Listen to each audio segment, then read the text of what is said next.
So I'm watching it. They hooked up. And I'm like, Vanessa, shut up! You didn't tell me this was going to happen. Cobra Kai. Kidding.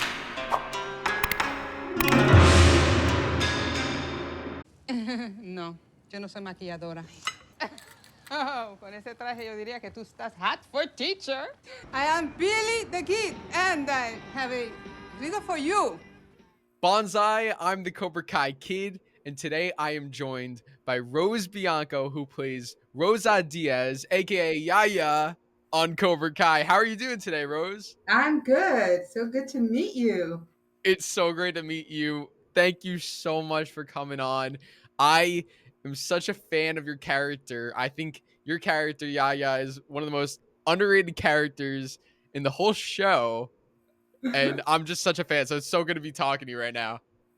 Well, thank you very much. That's very sweet of you to say. Of course. Yeah, I know there's a lot of people who love Yaya. There's a lot of Yaya fans. Yeah, there are. It's great. It's great. So we're gonna talk about it all. We're gonna talk about your career, about Cobra Kai and everything. But I do want to let everyone know that throughout this interview, we're gonna be raising money for the organization Doctors Without Borders. And Rose, this is an organization that you actually chose to raise money for. So can you tell everyone what it exactly is and why they should help them out?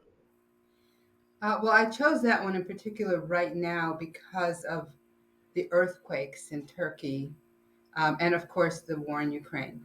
And Doctors Without Borders are allowed to go in and for free. These are volunteer doctors to help take care of people who are injured. And I don't know, it's a lot. I've had Turkey and Syria.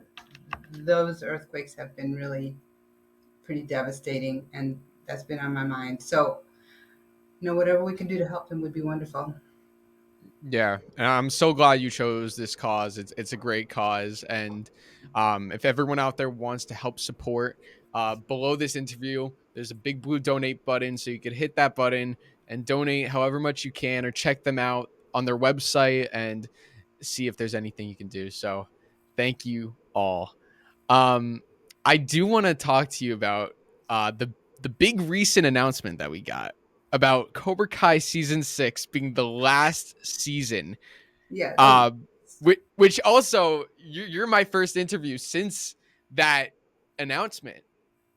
So I am very curious to hear your thoughts, especially, as someone like yourself who has been in the show since season 1. What were your thoughts on finding out that Cobra Kai season 6 would be the last season? I was a little sad, of course, because it's been quite a run for me and just in general. What an amazing impact! What a show! Oh my gosh, the trajectory that show took was insane, and the popularity of it is incredible. The creators deserve all the accolades. They're amazing. So I'm a good person to ask since I don't know anything, so I'm not going to spill any beans. I hope that they have Yaya on again in season 6. Hopefully I'll find out soon, and I think that I would be, because you think that they want to wrap up some things and just kind of loop in like all of the beloved characters over the years, and I have no idea what's going to happen. We've really tied up some loose ends about like Miguel's dad and Johnny and Carmen are getting married and having a baby, and there's so many things that are resolved. So I'm interested to see what they're going to do for this last season. It's going to be something, probably a big problem that they will resolve, and it will be a happy ending. That's what I hope. Yeah. First off, I have no doubt in my mind that I know that you're going to be in that season. Like they got to do it. You've been in every season. It's the last one. You're such a big part of the show and part of the Diaz family. Yes. So I have high hopes. Me too. So do you remember like where you actually were and how you found out about the announcement? Like, how did you find out about it? about the season 6 announcement Yeah, do you remember like where on you the were? internet. Really, well, I get updates. I don't remember. I get updates from Variety and Deadline on my phone. Um, it might have been that, Mm. but more likely it was either you or Shamoon, or Cobra Kai companion, because you guys have all the information before anybody does. I appreciate that. Well, yeah, it was very shocking for me. I was very surprised because I thought maybe we'd get like a couple more, but you know what? I trust John, Josh, and Hayden. If they came out and said that this is how much they wanted to tell. This is the story that they wanted to tell. Netflix didn't cancel them. It's on their own terms. So you got to be happy with that. I think so. I think they're already doing so many other things. They're producing other shows, movies, together, maybe separately. I'm not quite sure, but I do know that they have limitless ideas, and now they have the wherewithal to start executing some of those ideas. Now they've proven that they are uh, uh, bankable, that they can make interesting and popular content, that people will follow them, and they're in a really sweet spot, and I'm happy for them. Yeah. And with a lot of these like streaming services and networks, like for them it's all about like capitalizing on successful properties and making money. So it's like, were you ever, because there's been a lot of really good shows that have gotten canceled or not finished all the way through. Mhm. um like, did you ever think that Cobra Kai would make it to 6 seasons, that it would make it to the end, and that you would have just this like 6-year journey of this show? I mean, it seems like yesterday, honestly. When I first heard about this and I auditioned for it, it was on YouTube Red. At that time, I saw the breakdown and I said, well, who's going to watch this? What is YouTube Red? What is that? I'm going to have to buy that now so I can see it. you know? Who knew what it was going to be about? And then I got booked. I went and did a couple, I think a couple of episodes in the first season. And being there, it was really great. I met Vanessa and Sholo. I met them for the first time. Sholo was young enough that his mother had to be with him because he was underage. Yeah. you know, Johnny was incredible. He was like, I would love, like, we'd sit at the table we were eating in that first scene, and I'd look at him going, oh my God, he's like a master at this film acting. He's so good. Anyway, it was really fun, but I didn't think anything really of it until I saw the first season. Mm. And I thought, and of course, I'm a big Ralph Macchio fan because, we're kind of the same age. And he's super cute, when he was 20, 23 years old and all that. So that was a draw. I was like, that's going to be great to see this show with him in it. I don't think I met him. Maybe I was in the first season in the tournament, and that's where I first met him. Well, but that's neither here nor there. It's like, oh, it'd be interesting. It's nice to meet your idols, right? But then I saw the show and I'm like, this is a great show. And I'm pretty discerning. Mhm. I'm kind of a snob about TV and film. All right. So, as an actor, and I was actually pleasantly surprised at how good it was. So it's really good to be part of a good show and not like a schlocky show. And the whole thing has made me like really excited to be part of something that's good. I like being part of good things as opposed to, soapy, schlocky things. Um, anyway, so it was really fun to do. I saw the show on YouTube Red, which I signed up for 1 free month. And then, okay, cool. Then the next year, like, oh, they're doing another season, cool. And they want you to be on the show. And I said, yay, that's great. And I came back and I was like, hey, how you doing? And it was like a little family. We were still in YouTube, but um, we did it. And then the next thing you know, Netflix picked it up, I guess. Mm. So that was really, really good. I said, oh, good. Finally, like more people can watch it because nobody that I know, my friends who are like my age or my kids and their friends, nobody had really heard of it except for the diehard fans. Mm-hmm. Because there were some diehard fans since the very beginning. And even like, because my son plays Dungeons and Dragons and things like that. I mean, he's like 32, but he still plays Dungeons and Dragons. So some of those kind of people were really into it.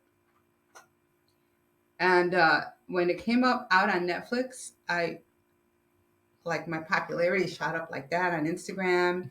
And I said, whoa, there's a lot of people. A lot of people watch that show. So it's been a progression of a little show that paid me a little bit of scale money, just one of many things that I do, to being something that I am now known for. Uh, and I don't know. I didn't think about it. You don't think about it as it's going along. You just are happy to be part of it and happy that it's good and happy that everybody loves it. Mm. Nobody doesn't like it. So all I can say is that I'm grateful. That's all. And I did not expect it to get to this point. Yeah. Oh my, I love everything you just brought up. And yeah, it is crazy how there's so many different, like, especially with entertainment, there's a lot of discourse between fans, whether it's good or bad. But with Cobra Kai, it's like generally well received. Like everyone loves it. It's crazy. Yes, yes. It's so funny because I'll go to my daughter went out on a date with a guy. She says, "Oh yeah, mom, I told him that you were on this show," and he said, "What?" He goes, he said a bad word. He goes, "No way." And she goes, "Yeah, mom, you're really cool. All my friends think I'm cool because you're a movie TV star or whatever." That's She's did like, you "All these." Hmm? did you meet him? Well, they stopped dating right away, but Oh. then she's now dating with a guy for a long time, and he's a fan, but he's normal. So. But it just people just randomly, I'll be like on a show and a crew person will come to me and it's like, "Aren't you? Don't you play Miguel's grandmother on Cobra Kai?" And I'm like, "Yeah." "I love that show. I love you on that show." Just random people will come up and tell me that. That's great. That's great.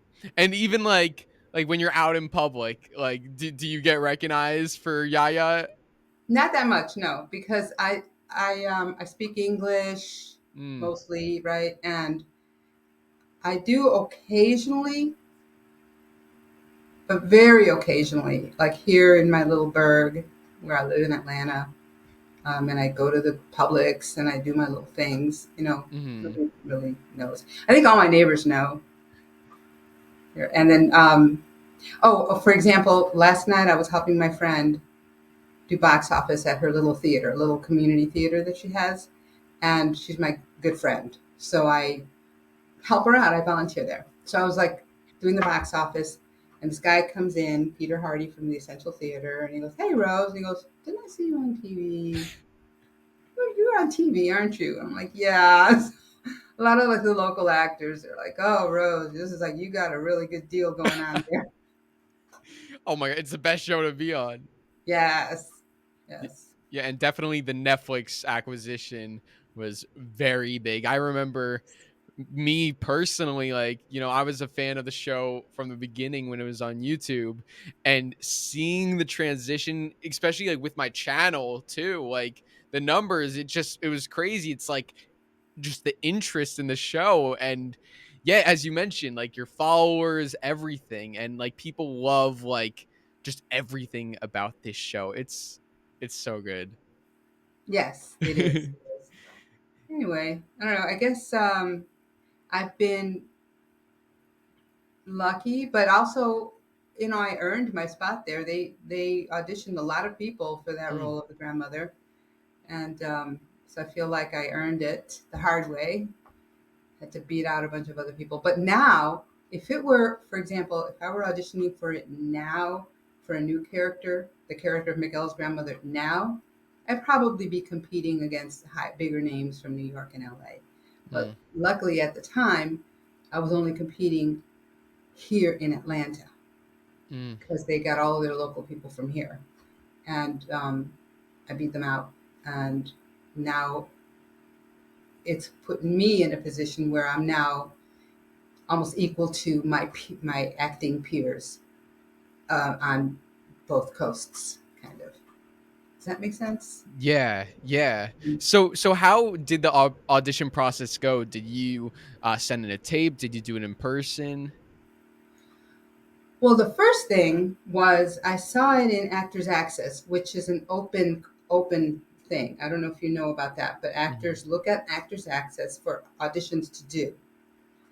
And not all the main important stuff is on Actors Access. Usually only thing on Actors Access is non-union or specialty things like maybe they need a 7-year-old biracial boy, who speaks French, Mm. or something really unusual, something Mhm. that's hard to find in the regular agency breakdowns.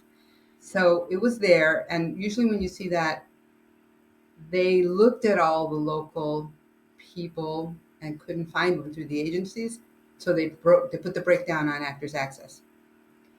And I emailed my agent. I said, "Hey, I saw this role on Actors Access, and I'm perfect for that. Did you not submit me for this? What's going on here?" She goes, "Oh, we'll submit you. We'll submit you." So they submitted me, and I did a tape.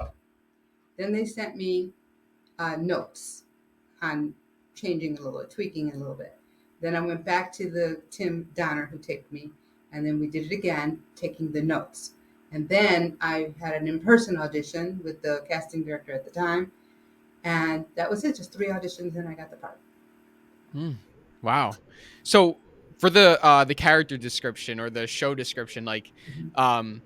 what did it say you were auditioning for? Did it specifically say Miguel's grandma? Did it say like needs to speak Spanish? Like, do you remember the Yes, it does description? say things like that. Like it'll say, I think it didn't have a name. It wasn't called Cobra Kai at the time. I think it might have been Untitled YouTube Project or something like that. Uh And they like wanted somebody in their 50s to 60s to play the lead character's grandmother, must be fluent in Spanish.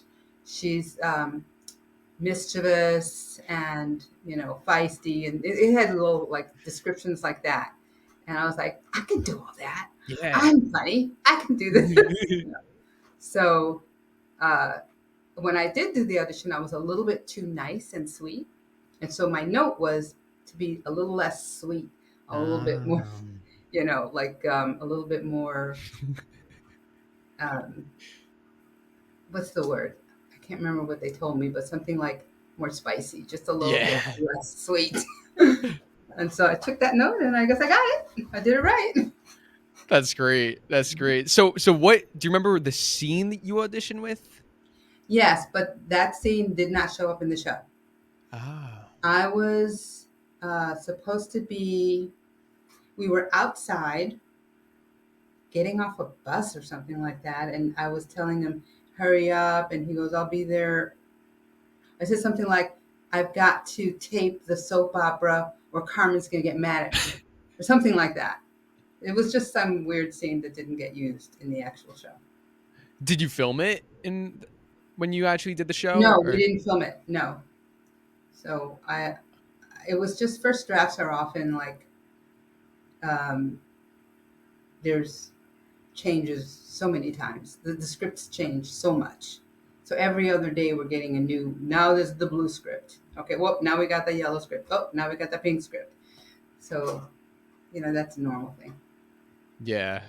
Some things, like particularly Marvel shows in particular, which they do a lot of here, you don't even get anything from the real script. They prepare dummy sides that are never going to be in the show. They don't want their actual plot points Mm. to be out in the public. So they'll prepare a dummy side so that you can do it and see if you fit the character, then they'll, like, maybe when you go in person, they'll give it to you.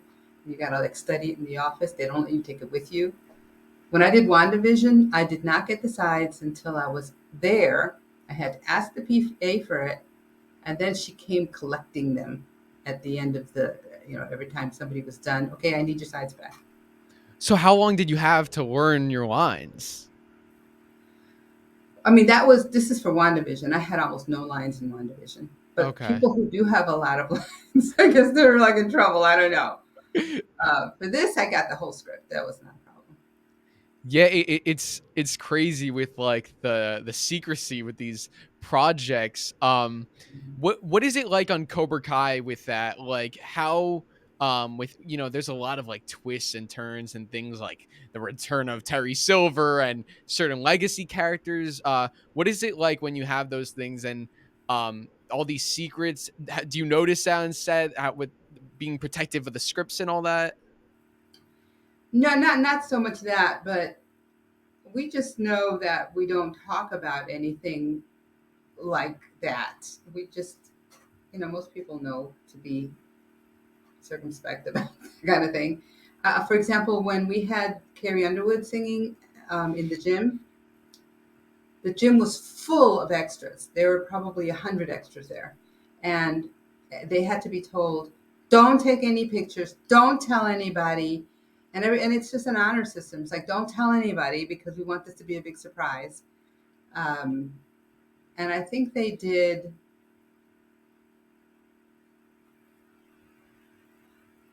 Oh gosh, like one version was without Carrie Underwood and somebody else, and then one version was with Carrie Underwood. Really? No, it was something like, Oh, was it oh, I think they didn't tell anybody it was going to be Carrie Underwood. They said it was going to be somebody else, like a made up name, a made up name. And then the made up name, they discovered this, the extras, but me too. I didn't even discover it until the very day that I went on set. Oh my god. They're like, oh, that person, Abby so and so, that's actually Carrie Underwood. So they just have to beg everyone, because people who are on the show are not going to spill any beans, obviously. But when you get like people who come on for one day or people who are extras, it's like an honor system. Like, don't tell people. And anyway, people don't want to tell because if they do and they get found out, they'll be like blacklisted. And Mm. nobody wants to work with them because they don't know how to be, discreet. Yeah, yeah. Were you a Cobra? Were you a Carrie Underwood fan before Cobra Yes, Kai? I was. I was. Oh my God. Okay, so I watched American Idol since the beginning, Yeah. and I'm not a big country music fan, first of all. So I watched the year that she was on. That might have been, she was on the third year, I think, and I think that might have been my first year watching. And I'd go to the office and we would talk about them like, that Carrie Underwood, she's amazing. Amazing. Oh my God. And then she won and everything was great. And like all her songs, I love them. And it crosses over because I don't listen to country stations, but I'll listen to regular pop, Mm. top 10 stations or things like that. And as soon as it starts playing, or I'll be like switching channels because I don't have XM, I just have regular radio. And I'll go, Mhm. and I hear one note. And I'm like, that's Carrie Underwood. And I'm going to listen to this song. So it was very exciting. I got a picture taken with her, but I was too afraid to just say, will you take a picture with me? Because I typically don't take any pictures with people Mhm. because that's a gauche. That's just not something that I like to do. But um, Courtney and Vanessa we all went to talk to her and they were taking a couple of pictures. So I kind of butted in to one of Courtney's pictures. But I never got that. I should email her and tell her I need a picture. Oh, you need it. You gotta Yes, get that. I do. So you haven't posted that picture? You don't Well, have no, it? I never got it because I butted my head into somebody else's picture. So Oh. I need to say, hey, can I have that? Because that's a memory. And Yeah. she's like so tiny and so sweet. And we talked about acting. She was like, oh, yeah, it's nerve wracking doing this acting. I'm like, oh my gosh, she's so competent and amazing. And yet she's insecure about her having to be in a show. So that's not her normal arena to be acting. It was an interesting little conversation we had. That is interesting, and yeah, a lot of people might look at her, as this big pop country singer, but then like, yeah, like for her to say like, "Oh yeah, I'm nervous about being on the biggest show." It's a little you might be a little surprising. Like, you're nervous, you're Carrie Underwood. Right. But it's what it is about is not being on a big show. It's about, when you're like camera, sound, rolling, action. Okay. Mm, When they call action, you just gotta, it's just like dead, everything is quiet. And it's like, you gotta go into the scene mm, and you have to deliver, because if you keep bumbling it, that costs the production money. So you're kind of on the spot. So it's like something you have to get used to. I think so that's what I'm talking about. It's like kind of being on the spot and being able to do it right without messing up any lines, and not being annoying because you keep screwing it up, yeah. So I think that's kind of what she was talking about. It's not something that she's used to doing. Mm, And now I'm very used to doing it. It's no problem. But I remember my very first movie was The Ultimate Gift, and that was like 15 years ago. And I had to run. I was like the Ecuadorian librarian in this segment. It was a really nice movie. But anyway, so I had to run up to the building and then go inside and say, Jason Stevens.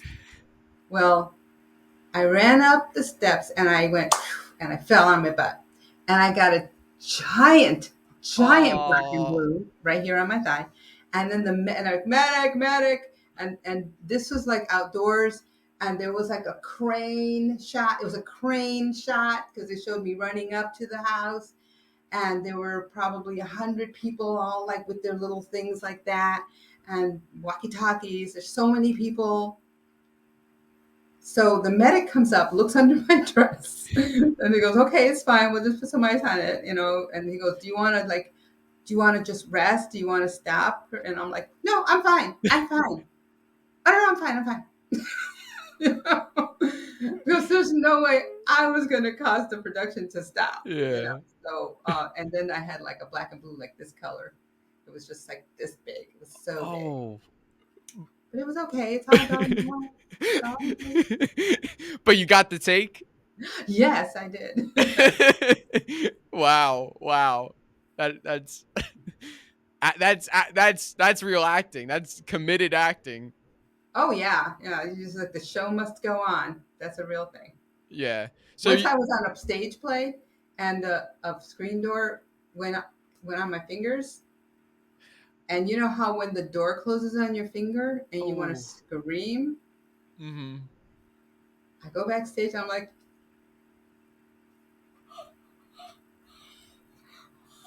you can't believe Were you it. mic'd up?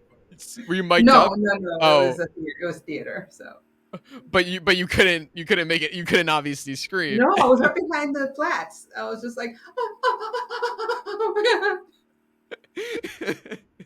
Oh my god. Oh wow. So that's incredible. When I searched you up online, I saw that you do theater. Can you talk about how you got into theater along with acting? Sure. So I started acting a long time ago. I went to college in Chicago. I was a theater major, and the summer before I even went to college, it was between high school and college, and I had never really been in any. I wasn't the kind of person who did plays when they were a kid or anything like that. It's just something I discovered that I really wanted to do. So I started working, volunteering at a local theater, the Victory Gardens Theater, and I took an acting class there that summer. And there was a show that had been running for like a year in the second stage, and that show was writing a sequel to the show, and they ended up writing like a 17-year-old Puerto Rican girl, and I was like, so the writer of that play, and I was selling Cokes concessions, and he comes and says, "Rosie, we'd like you to audition for our play." And I'm like, "Me?" He goes, "Yeah, she's a 17-year-old Puerto Rican girl. She plays Bobby's girlfriend. I'm like, I can do that. I can do that. I'm like 18 and I'm Puerto Rican. Of course, he wrote it for me. So I auditioned and I got into it, and that was my first equity show. And after that, I got an agent. I did a couple of commercials in Chicago, and I ended up moving a lot. I did a couple of shows in Chicago, but then I moved to San Francisco because I was heartbroken, basically, and I'm always doing this crazy stuff. So um, I did another equity show in San Francisco, which is Union, and I got my Union card, and then I moved to New York finally. But once I got to New York, I wasn't like getting any shows, only showcases, because the competition is insane and it's really, really difficult. So I was in New York about 4 years. I did a couple of shows, but not professional. I wasn't getting paid. I had to work, and I just by this time I was like pushing 30. I was like about 29, and I thought, I don't know about this. I don't want to be like getting old and my pictures look like they're 25 and I'm 40 and I'm still using the same old picture. It just wasn't something that I wanted to keep living like this forever. So around that time, I ended up getting married, and my husband and I moved to Los Angeles because he had a job in Los Angeles, and I got pregnant. And so the bottom line is I quit acting. It's a very long story to say I quit acting because I needed to take care of my baby. I had to get a full-time job so I can get insurance. And I just kind of lived the regular, normal life for a very, very, very long time. Um, so I've only started in theater. And like when I lived in San Francisco, I was part of a theater group, a women's theater group, and we did these very funny shows. And I did improv, and it's like stage is something that I love to do, but is takes up a whole lot of time. There's not that many shows that uh, need somebody like me necessarily. But right now, like last year, I was in 2 stage plays. So it was a banner year for me, and it was exciting because I really love to do theater. But theater doesn't pay as much, or it pays nothing, which I can't do those shows at all, because if I'm in one of these plays that pays nothing and I book a TV show or a film, I can't leave them in the lurch because usually they don't have understudies. So I can't just say, oh, I'm sorry, I got to go do this like movie with Chris Pratt. So I'm leaving the show. And then everybody gets stuck because there's nobody, then they can't go on with the show. So I just stopped doing those shows. So I only do equity shows occasionally if I can get an understudy. So that's that. I mean, a lot of actors started with stage. That's not an unusual thing. Yeah. That's really inspiring how you took a break. Well, you said you quit acting, and Yeah. you, was there ever any thought that you would go back to it, or at the time you thought it just wasn't going to happen? When I was in LA and my son Morgan was about 2, and I remember thinking, oh my gosh, I'm in LA. I guess I should give it a try. And I got some pictures and I submitted to some local agencies, and I got picked up by one of the agents, and I booked my first audition. And it was for one of those reenactment crime shows. It was fun, whatever.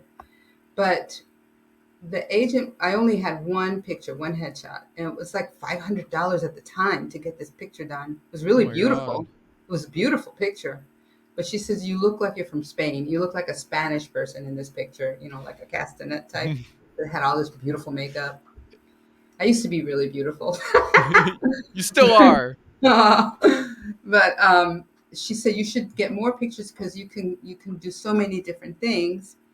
And at that moment I was like, well, I can't because my son needs to get ear surgery and I need my money for that.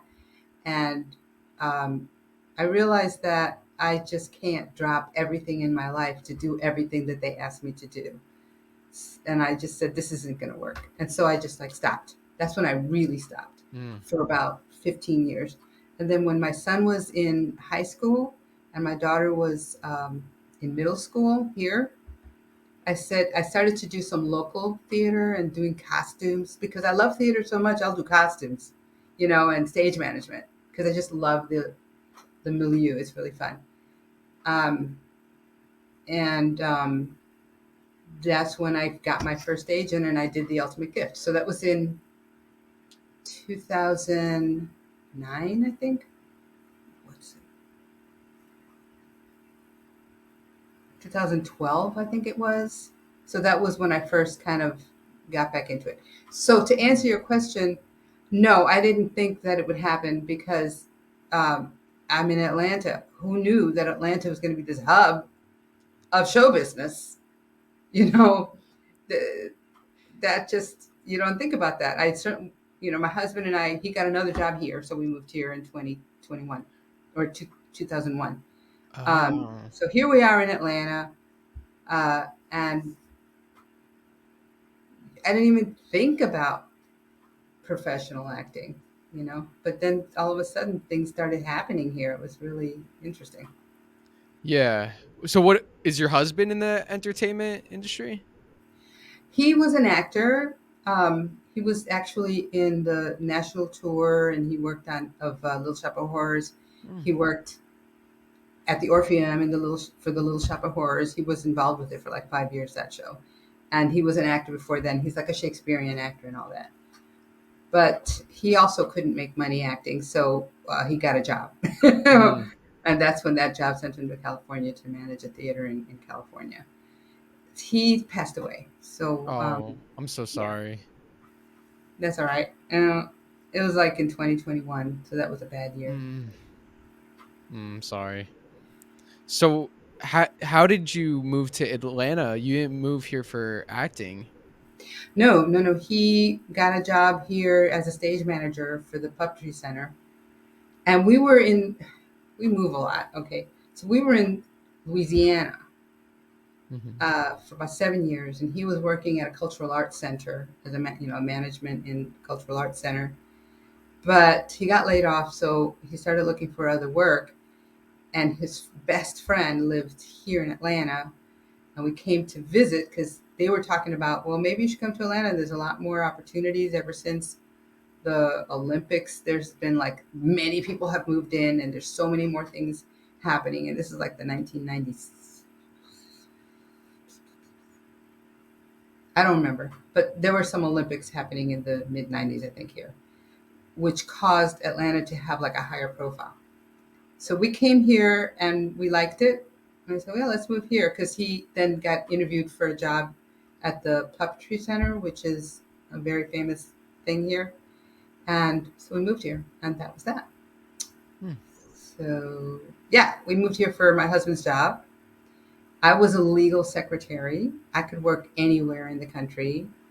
I got promoted to paralegal, and I was doing basically paralegal work for years and years and years and years. And I was like, oh, I'm going to go back into acting. Wow.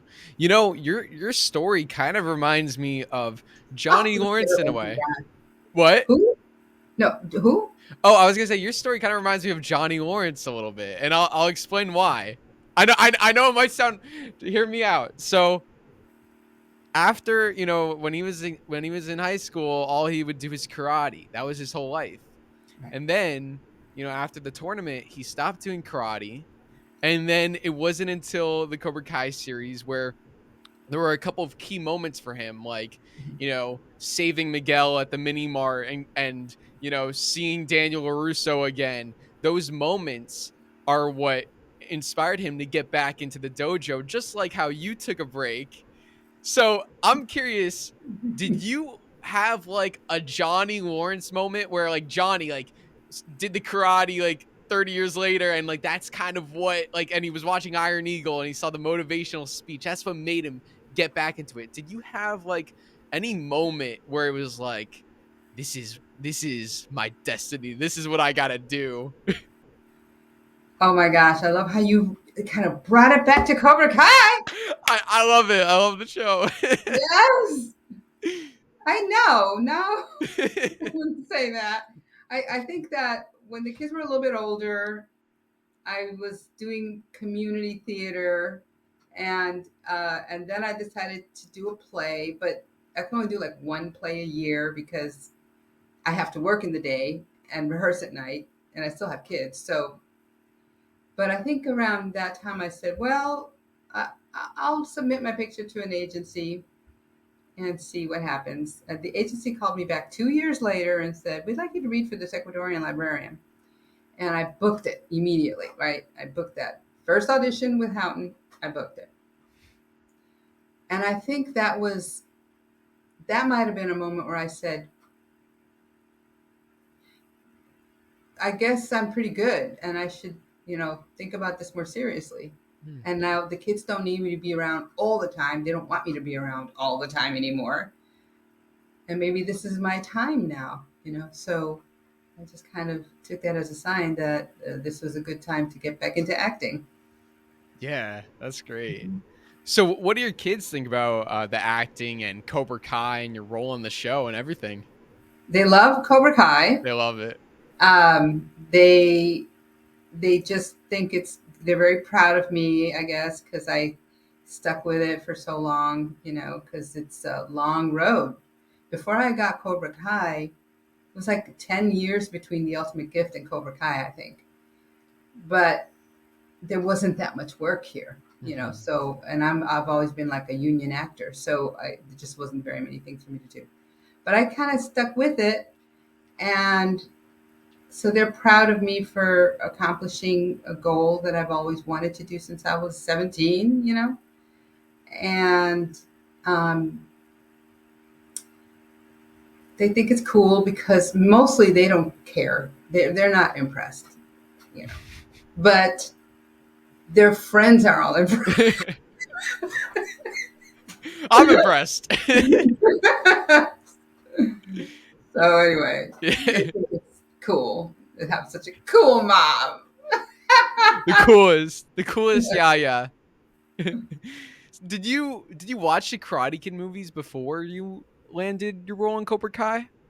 I watched The Karate Kid, and I watched The Karate Kid 2. Okay. Yeah, the one with Chosen. Yeah. That was The Karate Kid 2. When I was like in my 20s. Mm-hmm. So that was it. I didn't watch like all of them. I didn't watch the one with Hilary Swank or with Jaden, Yeah. Smith. I just watched the first one probably a few times because I was a Ralph Macchio fan. Mm-hmm. And then the second one was reasonably good, but it wasn't as good as the first one. The first one was magical. Yeah. So, yeah. Yeah. Have you watched the other ones since, or not yet? No, I haven't because I'm just a bad Karate Kid person. Wait, my dog's crying. Come on in. I'm sorry. Oh, no, it's fine. It's fine. Well, I'm sure you would appreciate it now more with like, Terry Silver and Mike Barnes, like seeing them back. Yes, actually, I should go back and watch those because Terry Silver, Thomas Ian Griffith. I saw him on the set. We sat and chatted a little bit.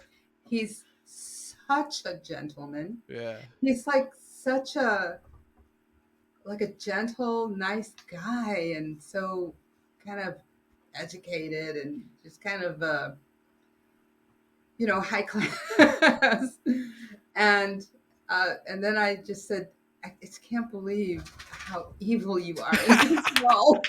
I just can't believe it. Anyway, so yes, I should see those shows. Yeah, so I will now. So did it wait, did you meet him before you met him when you were filming season 4 or season 5? I guess it was season 4. I don't remember, but it was we were just sitting in the wings, in the green room, and we were just chatting and talking about him and his wife, and they're writers and they live in LA and all this stuff. So we were chatting, and I said I used to live in LA, and we were just talking about that kind of thing. It was like so sweet. It's so nice. It's so civil, Yeah. It's so crazy. His alter ego or something. Yeah, so that must be interesting, like meeting some of these actors, like a Thomasine Griffith who, yeah, he's so nice in real life, but then you watch season 5 and he's trying to kill Chosen and Daniel, and he's so evil. Like, He's almost like gone to the dark side and doesn't care about killing people anymore. no. Oh my gosh, it's so crazy. Yeah, a lot of He Star really, Wars references. yeah, sorry, but it is kind of like that, don't you think? Yeah. He's so consumed. He's finally got it within his reach to get the revenge that he wanted to do, and he's just making it happen. And you're like, get a grip, man. I mean, get a life, you know. Maybe Yaya could show him the light in season 6. I bet Yaya could say a few things to him. Oh my god. What do you think What's the matter with you? What's the matter with you? Yeah, what do you think Yaya thinks about all this? I mean, coming like like just like what did she think about all the karate drama? Huh. I haven't thought about that. I would say that she's not that innocent. She comes from, a place with a lot of violence, and they had to escape that violence. She just cares about her family, and that her family is safe, and that they're happy. And so, all the drama aside, it's like she's going to support Miguel, even though he might make decisions that might be slightly dangerous. But if that's what he wants to do, I'm going to support him. He probably, if he had stayed in Mexico, probably would have called me and said, I need some money, Yaya. And I would have sent it to him, because he's a man. And I think she just is behind, supportive all the way. And that's it. And the karate is all incidental. It's kind of fun because I think I love watching the fights. I probably watch boxing as well. Mm-hmm. But I think that he could have taken up anything. He could have taken up painting. He could have taken up surfing, and I would have been completely, surfing competitions that would have been out there. Yay! And I think that's what fans love about Yaya, like, because Carmen is a great character, but it took some time for her to accept Miguel's karate love and very very she's Miguel's parent, uh want wants the best for him, but also like restricts him sometimes. But Yaya is just full supportive of everything Miguel does. Like, it always just has that positive energy, and I think that's what draws fans to her. Well, maybe. I think that she is older and has lived through more and knows that some of these fears that Carmen has, they're like, she's a little too overprotective, and I'm on the outside going, you're too overprotective. He can take care of himself. He needs to take some licks. How else is he going to learn? And as a mom, I understand Carmen's point of view. I'm probably a little overprotective myself, for sure. When my daughter is driving long distance Yeah. and I'm checking the where we're at thing. Yeah. She made it home yet? Oh my god! Oh my god! Oh my god! Please don't let her Aw. get into a crash. Because when you're a mom, you worry about everything, But I think that Yaya is now a little older and is more like, you got to let him live his life. And I just am going to support you so that you can be happy in your life. I think if he were into drugs or something like that, she would not be supportive. But I think what he's Even though doing she is, does it herself.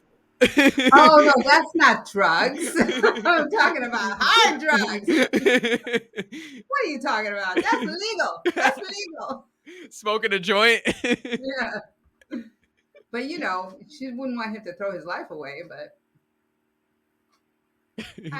I get it. I would do the same. Yeah. And so John, Josh, and Hayden, I don't know if you've seen the reports of them possibly, after Cobra Kai is over, possibly doing spin-offs. So like TV Like on shows. Crease for one.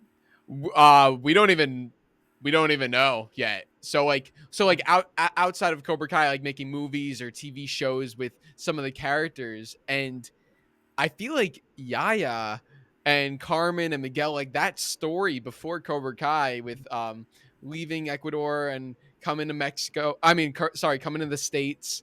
Like, Mhm. I feel like there's a cool story there. What do you think about that? Maybe another show or a movie or something exploring that timeline. I see more like, I think that would be completely different. It wouldn't involve karate. Mm-hmm. It would be more of a drama because they're escaping a, a, a horrible environment and they're like escaping for their lives, kind of. So that would be more of a dramatic movie. I'm not sure that they would go in that direction because that would be real gritty, Mm-hmm. uh, real serious.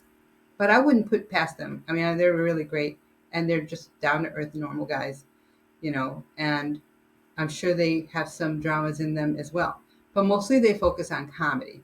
And that's the reason I'm saying I'm not sure that would be the right kind of show that they might do.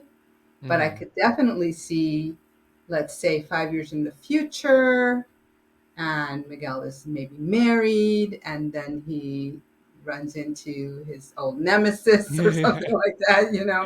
And he and Tanner are like this again. See that both of them like young, like they're now married and a little bit settled in, but then they have a feud again. I could see that happening. Oh, me too. Like down the line, they do the same kind of format with now Miguel and Robbie are the new Daniel and Johnny. Yeah, I could see it. I would watch it. Yeah. Would you, after Cobra Kai is said and done, because the universe is still going, they said they're still going to do stuff. Would you be willing to come back as Yaya for anything, whether it's voicing a role for a video game or an audiobook or a show or a movie, anything? Would you be willing to come back to the role? Of course I would. Of course. This is a great role. Listen, I love Yaya. She is funny, and I love funny characters. She's particularly funny. And this is what I love about her as an actress. It's like a showcase role, so I'm happy. It's so much better than just playing a regular mom in a show where I have to go, oh dear, I'm so worried about you.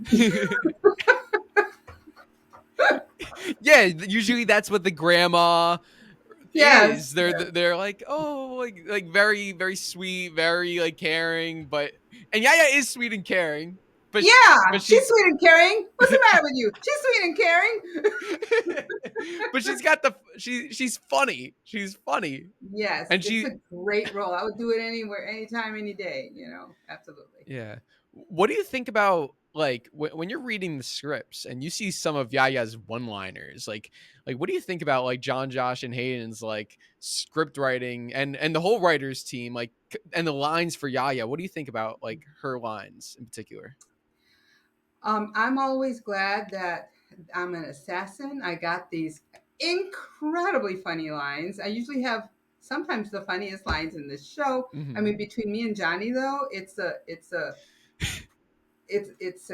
whatever you call it, equal. Yeah. And because Johnny has some very funny lines, Oh my and god. Yaya has some very funny lines. So um, I always read the script and I'm like, love it. Like, yes. And I started to go, how am I going to do this? you know? I in particular love the part where you guys are all at the dinner table in season 1 and Johnny's like these are some great bananas and then Carmen's like they're called plantains and Johnny's like in English we call them bananas and then all of you are laughing and he's like what's so funny? Mhm. That was a good one. What I really like about that very, very first episode in that table scene Mhm. was Yaya's prayer. Yeah. And I think I made it up. Oh And it really? just went on and on and on. And people were laughing. They were dying. And they kept it all in. That and then was really fun. and then Johnny's like looking around like Right. And actually, I think I was like doing it on purpose to make Johnny uncomfortable. Because I'm like, this is hilarious. It's so good. I think some of the best scenes are you guys at the dinner table, and that says a lot because, um, it just goes to show, like, the writing and the acting that you could have these really entertaining scenes without the karate. It's just you guys sitting at a dinner table eating and talking, and yet it's brilliant. I could watch a whole show about it. Yes, and the reason that this is so successful isn't just because it's an action show. The action is fun. Hmm. Okay, it is fun. Was it the first season where? Which was the one? I think it was the second season where Miguel falls off the railing and Yeah, hurts his back. Okay, yeah. that scene, by the way, it was like, oh my god, it was just amazing, and it's really fun and entertaining, of course. But it isn't all about the fights. It's about the relationships. Mhm. It's about people are like engaged because they just love what's going on. They love Johnny's personality. They love Yaya's personality. They love the romance that's going on, that's cooking. I knew that from the beginning. I think I did an interview for this in the first year, and I was like, oh yeah, Billy Zapka, he's very good looking, And then they said, oh, maybe they'll have a romance with Yaya and Johnny. I'm like, no. There's gonna be a romance between Carmen and Johnny. Let's get that straight. That would be pretty See that awkward. coming. I could see that coming from a mile away. So people Yeah. are engaged in the relationships. I love that you. Oh, yeah. I was just gonna say, and Peyton and Mary, their characters too. They're so intense. Oh my god. Oh my God, they're so intense. These girls are such good actresses that people are just involved. I mean, it's interesting to see how people just get so engaged and involved in their team. Shoot, I forget the names of these characters. Team Sam Samantha and and Tori. team, Peyton, whatever. Tori. Tori, yeah. Yeah, yeah. I love what you mentioned about with the characters because I think that's 100% true.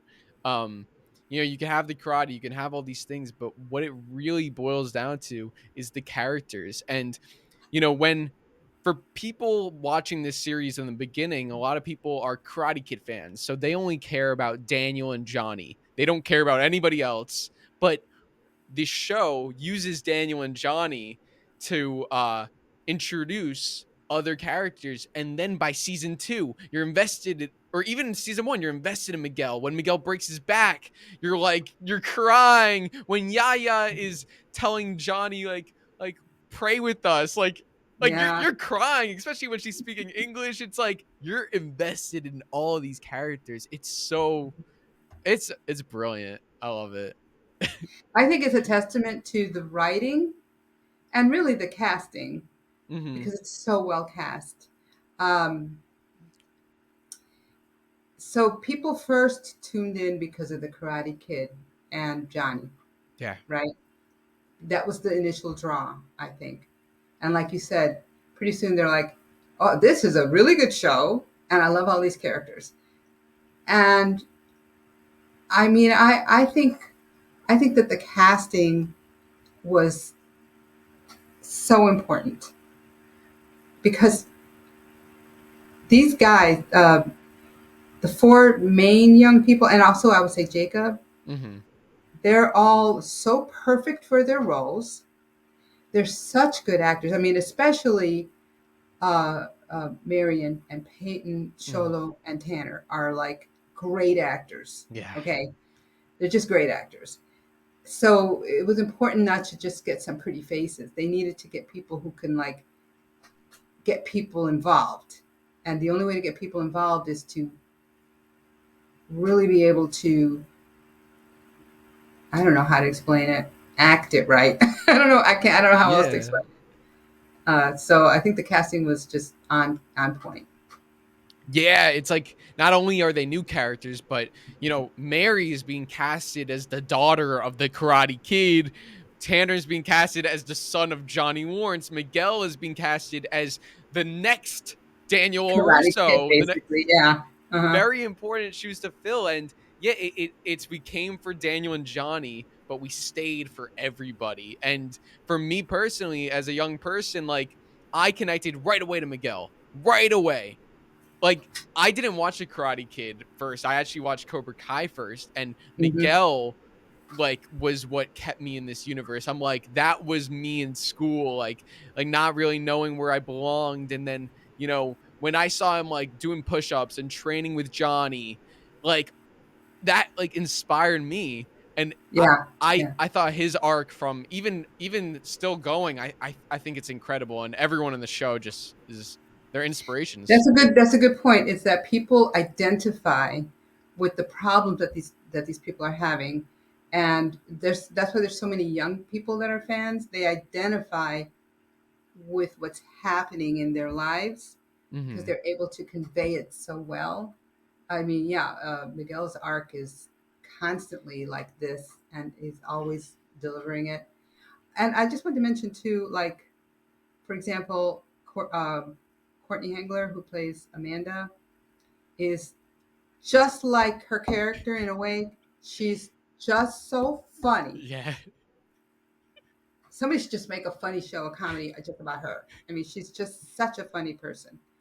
And so I think that's what they wanted. They wanted somebody, but not only funny, but she's also she has a lot of authority, you know? So that's why she's able to lay down the law and say, okay, this needs to stop. You know? So she's got that really good authority. And then Vanessa is in person, in real life, so kind. Mm. She's so sweet and kind and kind of spiritual. She's really like that. That's why you feel that coming from Carmen. I think they wanted that softness and that lovingness, to have at least one character who was very sincerely like that. So again, that's what I'm saying. They just really had ideas about what each character should be like, and they went and found people who could do that. Yeah, definitely. Definitely. And there is a theory that I'm not sure if you're familiar with, but I want to share it with you. A lot of fans, like including myself, have said that if it wasn't for Yaya, Cobra Kai would not be possible. And basically, the reason for that, the whole show would have never happened. I don't know if you know where I'm going with this. Yeah, I know what you're talking about. You know It's the Pepto Bismol, whatever you want to get. the Yes, Pepto Bismol. If Yaya never needed Pepto Bismol, Miguel would have never been at that mart. Johnny would have never saved him. right. And so what are your thoughts on that? Like if Yaya wasn't experiencing stomach problems, none of this would have happened. I wouldn't be interviewing right now. So thank you first off. Oh, of course. It's my pleasure to have diarrhea for you. did she get the Pepto? Yeah, I'm sure she did. I'm sure eventually he would have gotten it for her, even if he had to go to another store. Because you know why? Bring it back to Miguel. If he were not the polite and good boy that he is, he wouldn't have gone to pick up that medicine for his grandma, right? Yeah. So yeah, let's be real here. He was a good boy. He's a good boy who wants to make his grandma feel better, and that's why it all started. so so after Kyler poured the Pepto on him, he had Pepto all over him. You think he still went back to another store with covered in Pepto to get it for his grandma? I think so. Yes, I'm sticking by that. That's great. That's great. I just love that. I love that like Yaya. It's such a small detail, but Yaya needing Pepto was the reason for all of it. I've seen those things. Yes, Yeah. memes. I've seen them. The They're meme. okay. That's good. I've seen like it's funny because like I'll watch like the season 5 trailer and it'll be like the craziest trailer, and then I'll look in the comment section and someone will say, we have to remember that none of this would be possible if Yaya never had diarrhea. And I just find it so funny that because of Yaya's diarrhea, Terry Silver is in the show. Kreese is That's in right. jail. Like all of these events. Chosen came from Japan. Oh my Chosen God. Chosen came from Japan because Yaya needed Pepto. That's right. It's amazing. I love it. So what it has I this is like a 3-part question. Okay. What has been your favorite season, episode, and scene of Cobra Kai to film? Well, first of all, I can't exactly remember the seasons because it's all like one thing Mm-hmm. to me, one long thing. So I can't tell you that. I guess I probably, if I had to say a season, it might be season one because everything was laid out. It was very simple, and and it captured people's imagination. And nothing would have proceeded if it had not been for a very nice foundation of season one. Mm-hmm. And that scene in the cafeteria with Miguel, beating up the people with the food trays, Yeah. epic. So good. Yes. So maybe season one. Um, my favorite scene to do uh, was probably when Miguel was in the hospital Mm. because it even makes me emotional right now thinking about it. Because I guess, as an actor, everything is fake, right? Uh, but you have to put yourself in that place. What happens if you were in this position? So it was like a really different kind of a scene, a really different kind of emotion that Yaya had to have. Um, always kind of making jokes, but her heart is breaking. This is the one time where she's worried. Because normally she's not that worried. I think that she thinks that Cholo can look out for himself. He's a good kid, he's smart, and he's brave. And I don't worry about him too much. But this is something completely different. So I was able to be in the moment. We did several takes of that where I was talking to Johnny and I was like bawling my eyes out. Mm. And it was just like a very emotional scene. So that was fun because it was different and I felt so connected. So as from an acting standpoint, I really enjoyed doing that scene. um, from a outside perspective of just watching the show and seeing how Yaya comes across, um, I think maybe the scene where I'm smoking a joint in the toilet. It's just so funny. It's just so funny and ridiculous that it really kind of set the tone for my character a lot. Yeah. So, yeah. I love Did I that. answer all the questions? Yeah. I think I really loved how season 3 gave Yaya those emotional scenes. And yeah, I'm sure as an actress it must have been nice getting to explore the different aspects of her, like the comedy and the emotional sides. Right, right. Really love that. And for you, I'm curious, with Cobra Kai, with the Diaz family, there's a lot of Hispanic representation. Like, what is that like for you, getting to represent the Hispanic culture in Cobra Kai? Oh, it's wonderful. I think that um, first of all, we have to give kudos to the creators of the show. Since day one, they've had women directors, diverse directors. They have as a key story point is a Hispanic family, and they were doing it before it became popular. You Mm-hmm. know, they just have a vision, and they're not going to be like dissuaded from presenting their vision. So I have to thank them for doing that. uh, I can't say enough great things about these guys. They're amazing. So I'm happy for that. I'm happy to be, and me and Vanessa and probably Sholo. He's too famous now for me. I don't have his phone number, but we like are probably very proud. We don't, I don't necessarily like to do too much posts about representation. Um, it could be very political, and I just don't really want to get into it. But I do sometimes, and it's because I do feel like Latinos are underrepresented, and so viewers, and I know this from viewers who follow me, and who I even had like a couple of Spanish interviews with people. Hmm. This guy from Colombia, Cobra Kai Colombia. Um, they're so proud to have such great role models.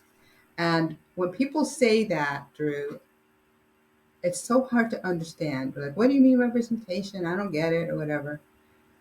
And it is kind of hard to pin down. But I will say that I feel it. I feel that the Hispanic fans are thrilled and over the moon about having this storyline in a very popular show, representing in a very big way, so, and in a positive way. And when I was little, I there were like no Spanish people on TV, basically, except maybe Freddie Prince on Chico and the Man, and I mean Rita Moreno. That's it. Hmm. So you don't really think about it. So when I thought about what it meant to be successful, I think the Brady Bunch, or you know, that was a big show for me. The Brady Bunch. I remember thinking, look at their house; it's so beautiful. I want a house like that. But I guess I could say that there was no representation, and that's why now you feel like people are included, and I don't know. I don't want to get too much into it, but I'm very happy that this is the way it is. Yeah, they've definitely done a really good job with that, with having the diversity, but also like not letting that like affect the story. It's like they make these characters, no matter like who they are, so good and so compelling, and it's just a bonus to have, you know,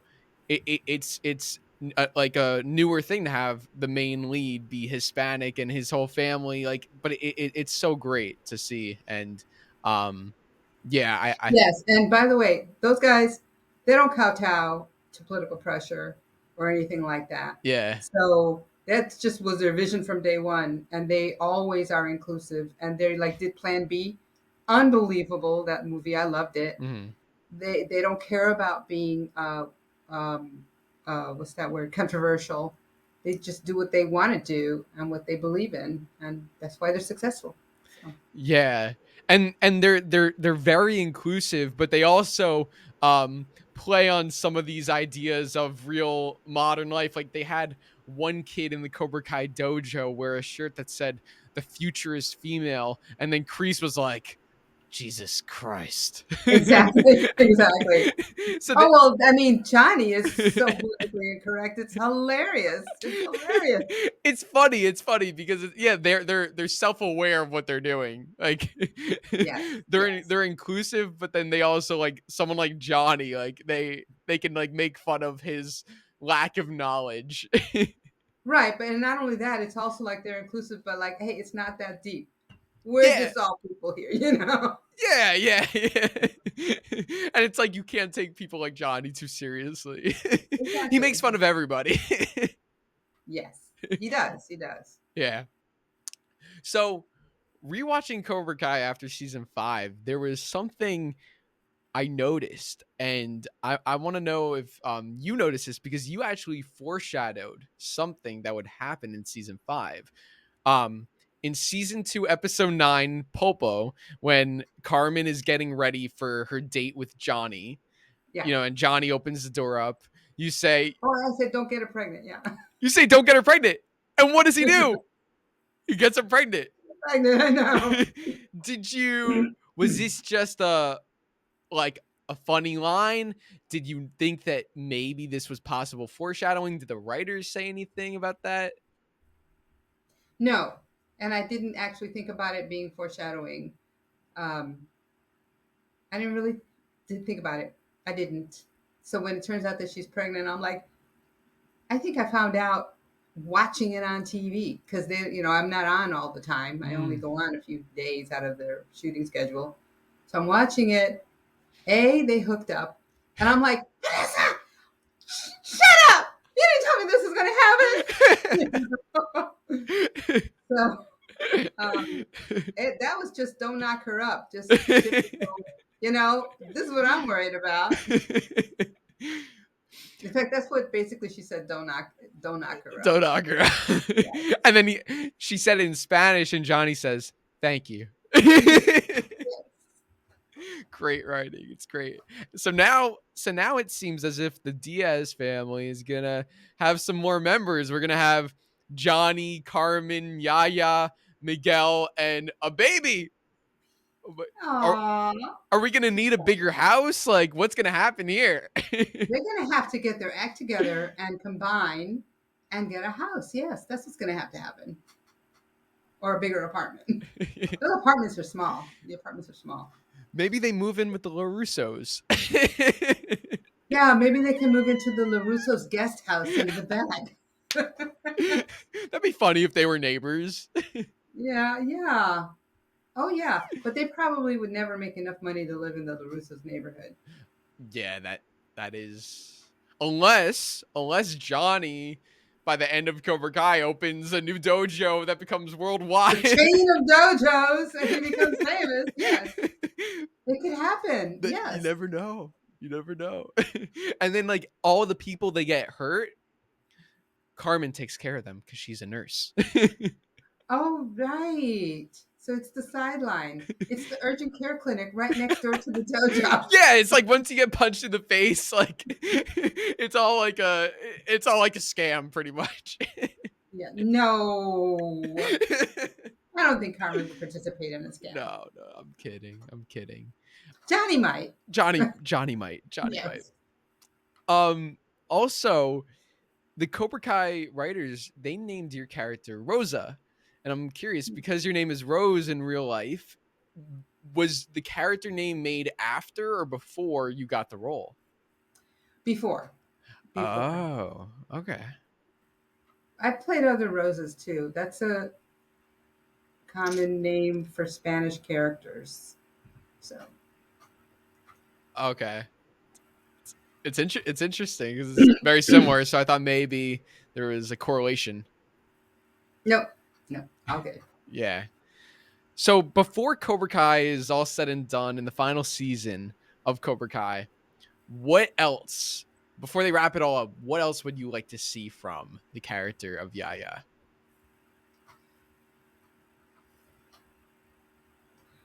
Okay, the way I see Yaya, she actually has a pretty content life.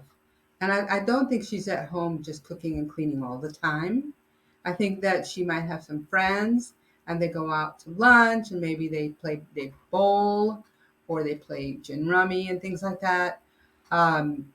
She might even volunteer like at the hospital or something like that from time to time.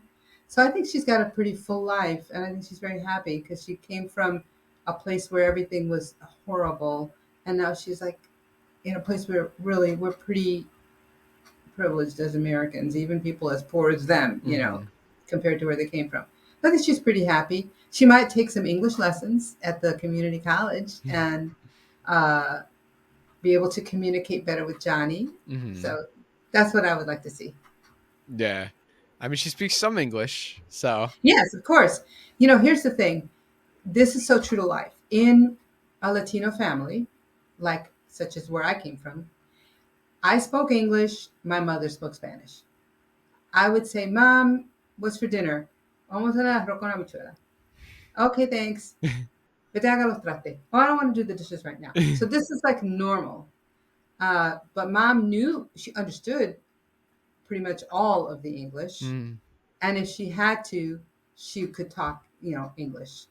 And in fact, I mean, her English was not that bad. It wasn't as bad as Yaya's because she actually had to go out and get a job. So she was like a cashier. She was a waitress. So she did okay in English, but it was always broken English. So I want to at least get a little bit better where I can communicate more. I'm glad you explained that because it is interesting when you have those scenes where Yaya is speaking Spanish, Carmen's speaking English, and they're having a conversation together. Hmm. So that's why. Yes, that's 100% normal. Hmm, that's very interesting. Um, so other than acting and theater, what other hobbies do you do? Like, what are some of your favorite hobbies in general? Gardening. I just got a composting bin, the kind that goes around and around. It's my plan to do a raised garden for the spring. So that's my main only other, besides reading and doing puzzles. Mhm. That's it. Well, that's nice. I like that. Yeah. And I'm a typical old lady. I love reading and I want to start getting. I have a Cobra Kai puzzle which I want to do. So All right. yeah. Who would you say has been the most influential person in your life, like in terms of just you as a person and maybe inspiring your career? Hmm. Well, I mean, when I started out in this business, there was nobody in my inner circle or family or friends or anything who wanted to be an actor. It was completely from left field. But my mother was very independent, actually, and always taught us to be independent, do what we wanted, don't rely on a man. And so, even though I initially had signed up at college for pre law because I was going to be a lawyer, I guess, and then I changed my major to speech and drama. Mm. So she didn't bat an eye. She was, oh, whatever, it's your life. You know, she kind of taught me to follow my own heart and be independent. So I guess my mom. Mm. Moms are good like that. Yeah. That was a line from Cobra Kai. Oh, yes. Moms are good. Yeah, I love that. So Cobra Kai also deals with the themes of bullying too. And I wanted to ask you like um if you've ever like if you have any advice for anybody out there who has maybe experienced bullying or is going through that. Do you have any advice for them? It's a hard one. That is hard. It's hard to be experiencing it. I never really experienced it, even though I was kind of a nerd when I was in school, like a real bookworm. Mm. But nobody picked on me. But I saw like other people getting picked on in at school fights in the schoolyard, and like fight, fight, fight, that whole thing. Mm. I've seen that. Because I was in public school for a couple of years, but mostly I was in Catholic school, so that didn't really happen too much. I guess I don't know because it seems horrible to be the target of bullying. And I feel like maybe that doesn't go on and on forever. I think it only happens sporadically, and you just have to just go, whatever, ignore it, keep doing your life because by tomorrow they would have forgotten. And I hope that's how it is. I would don't know what else to tell people.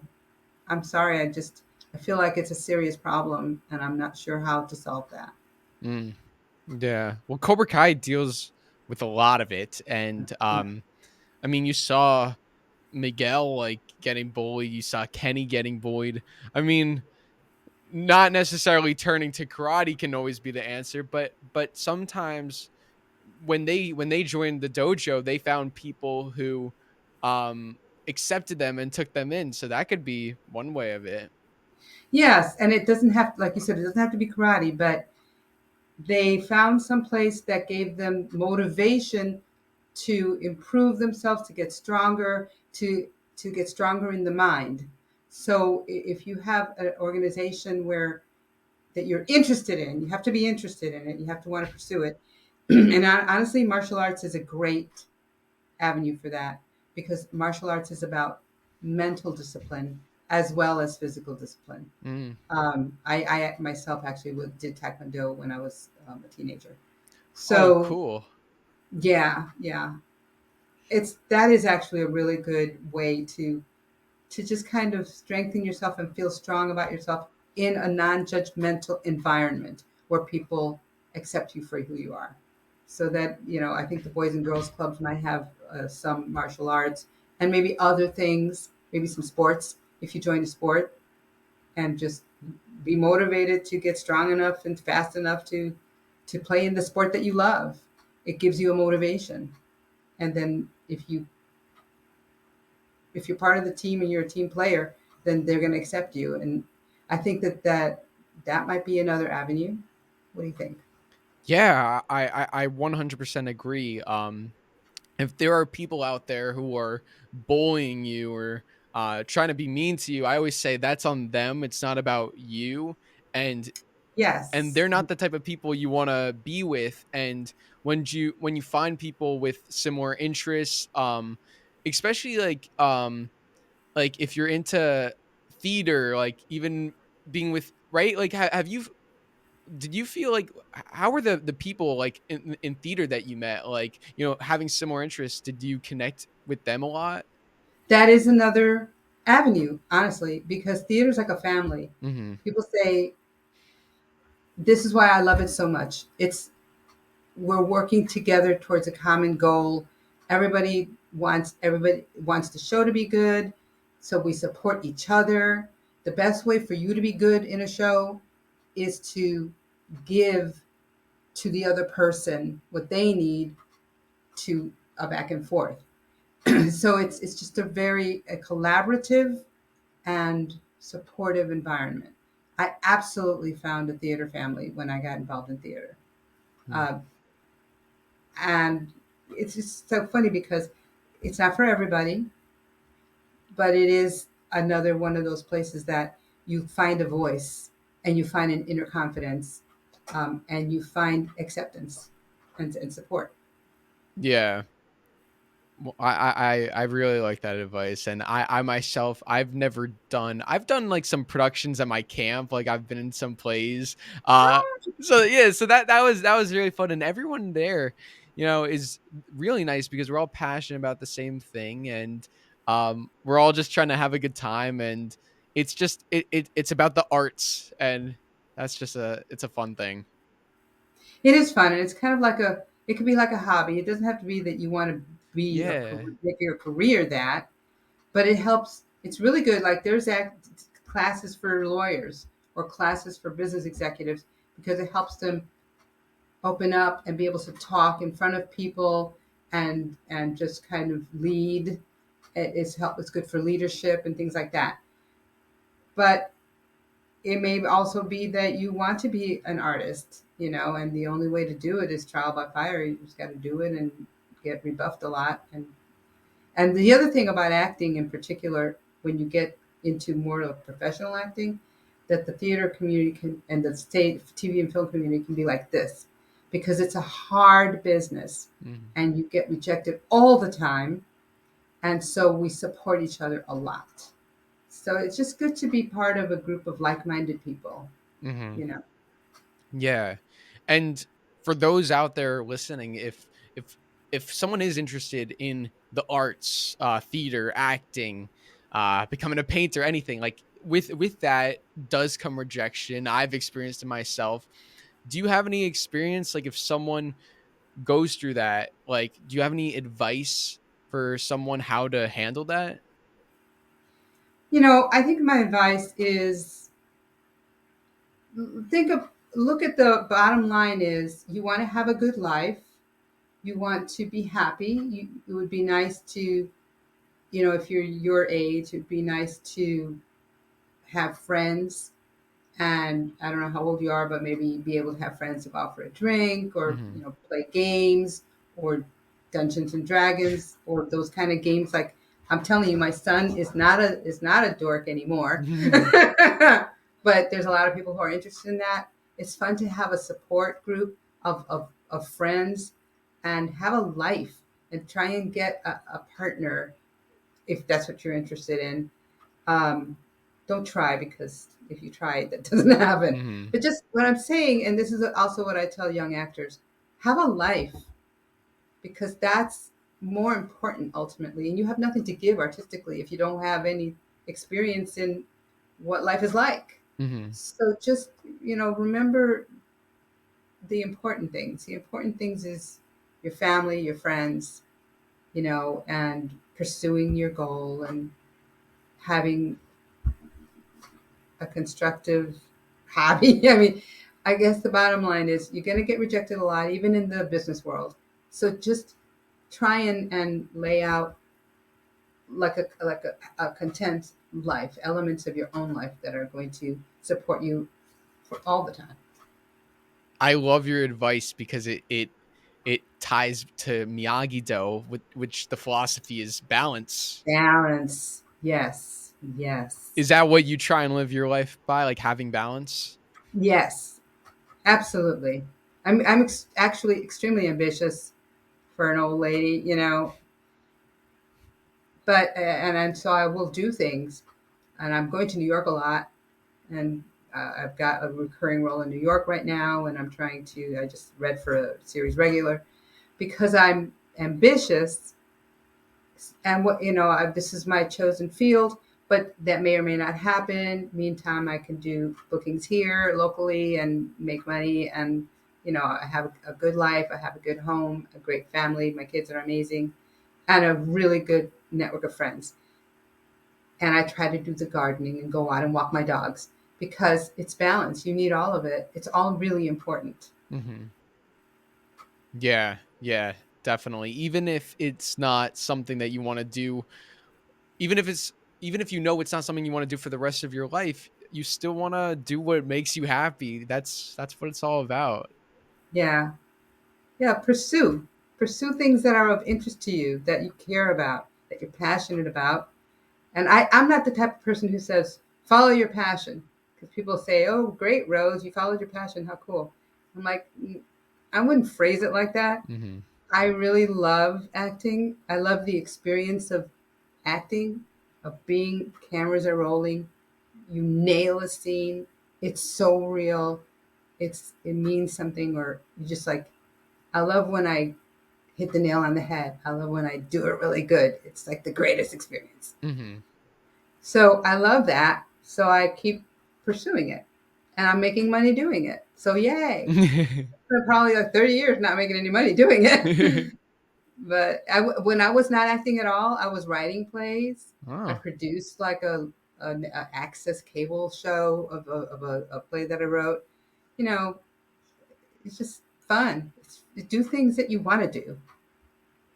definitely. And I want to thank you for also sharing your advice and sharing all of this, because for everyone listening, including myself, I mean, I resonate with it, and I think if I think your advice will really help people out there who are struggling to decide what they want to do and whether they should go for something. And you're basically saying, go for it, do what you want to do. And I think that's going to speak to people. But with balance, because you got to pay the rent. So, that's the thing, it's balance. Just be smart about it. Yeah, definitely. And going back to Cobra Kai, I want to ask you if you could play any other character on the show other than Yaya. It could be a man, it could be a woman, it could be a kid, it could be anybody. Who would you want to play and why?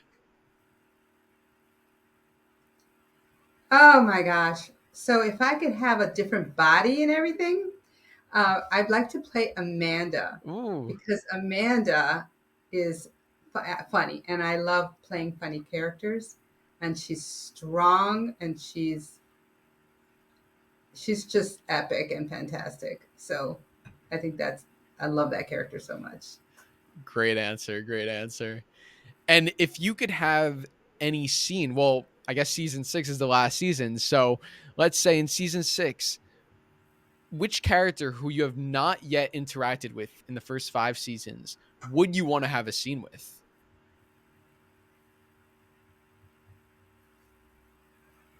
Peyton, Mm. Tori, look at me. See, this is why I'm a real actress. I mention Tori, and I immediately get tears in my eyes Mm. because she is uh she's such a troubled character, and I really, really love that character so much. Look at me, I'm about to cry, Drew. I hope Peyton sees this. Like, I think she would feel good seeing this. Yes, she's a That's wonderful person. The character, she's even though she seems so hard and awful sometimes, but we see who she is, and she's a very good person. yeah. And I'll be honest with you, season 2 and season 3, I I I thought the performance was amazing, but the character, I wanted to like her, but I mean, Mhm. she was starting school fights, she was trying to kill Sam, she was breaking into the Russo's house. I was like, this girl's crazy. Like, I am not connected to her at all. And then season 4, I was excited for Terry Silver. I was excited for Johnny and the new characters like Mhm. Kenny. Tori was not even on my mind.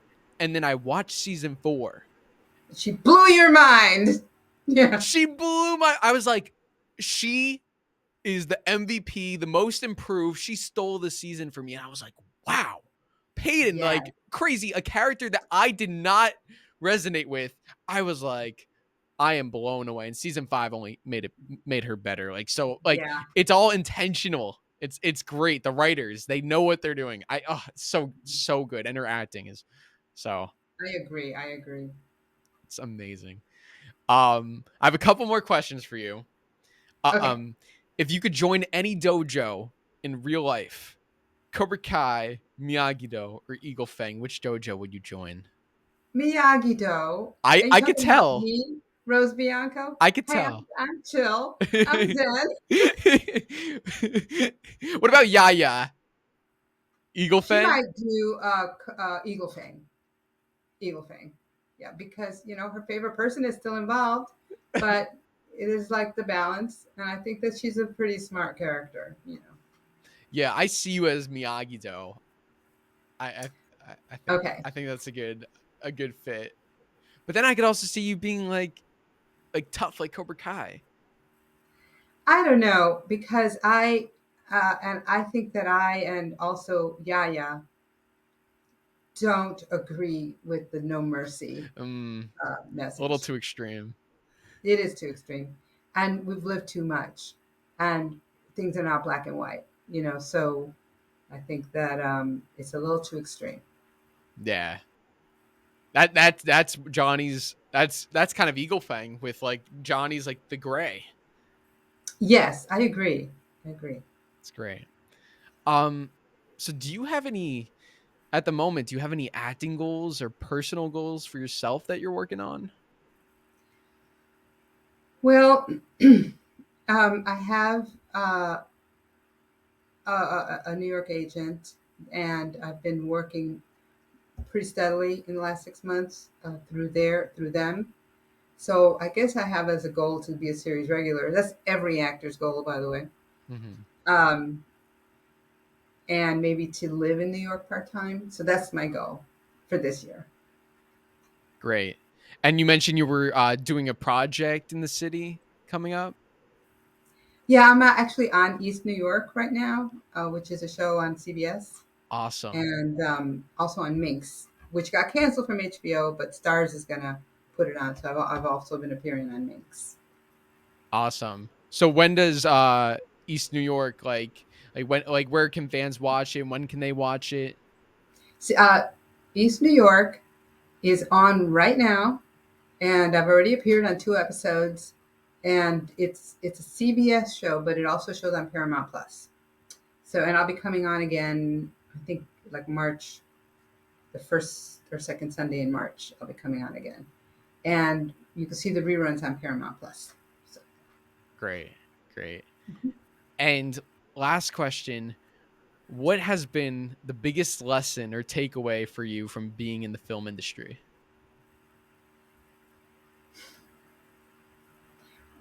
that seemingly impossible goals can be attained. Being in the film industry is almost an impossible goal and succeeding. And I feel comfortable with what I've accomplished in the last 10 years at my age. It just takes, I guess, a little determination and focus. Yeah, definitely. And I think you've shown that anything is possible with I love your story. Like just taking like with the like being a young actor and then taking a break, coming back, like all the hardship. I think it's truly inspiring, and I just want to thank you so much for talking to me today. I've wanted to talk to you for so long, and this interview was so fun. So thank you so much. Thank you. I'm so glad it was a good interview for you. I'm always worried that I'm like all over the place and No, you were amazing. You're the best. You're the best. And for everyone out there watching, where can they find you on social media? I'm only on Instagram uh, at Rose Bianco. I think I'm also on TikTok. I've used TikTok sometimes to make videos to put on Instagram. Mm. And I think that one is Bianco.Rose. And there's also a Rose.Bianco, but I don't use that one. Well, I will link it all in the description below so everyone Okay. can go check it out. And remember to everyone, um, we are donating money to Doctors Without Borders. So Yes. thank you guys. If you have donated, and if you haven't, you still can. Whenever you want, click that blue donate button down below the video. We really appreciate all of your support. Rose, again, thank you so much for joining me. We'll see you next time on Cobra Kai Kid. And until then, remember, Cobra Kai never dies.